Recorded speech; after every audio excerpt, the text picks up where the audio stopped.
ஒரு பெரிய பசுமையான குளத்தில் ஒரு குட்டி ஆமை வாழ்ந்தது. அதன் பெயர் முத்து.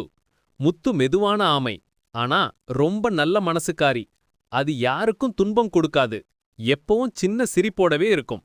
ஒரு நாள் காலை குளத்தருகே விளையாடிக்கிட்டு இருந்த ஒரு சின்ன வாத்துக்குஞ்சி தவறி திடீரென நனைந்து விட்டது.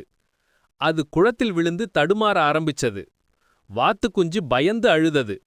ஆ ஆ எனக்கு நீந்த தெரியாது. மற்ற விலங்குகள் யாரும் அதுக்கு அருகே போயில்ல. அவர்கள் எல்லாம் பயந்தாங்க. ஆனா முத்து அப்படி இல்ல. அது மெதுவா குளத்தில் நுழைந்து முதுகை நீட்டி அந்த குஞ்ச தன் மேல் ஏற சொல்லிச்சு. குஞ்சு நடுங்க நடுங்க முத்துவின் முதுகில் ஏறியது. முத்து மெதுவா பாதுகாப்பாக அந்த குஞ்சை கரைக்கு கொண்டு வந்தது. வாத்து அம்மா ஓடி வந்து தன் குஞ்சை கட்டிப்பிடித்தாள். அவளின் கண்களில் கண்ணீர். அம்மா வாத்து சொன்னாள், முத்து, நீ மெதுவான ஆமையானாலும் உன் மனசு ரொம்ப பெரியது.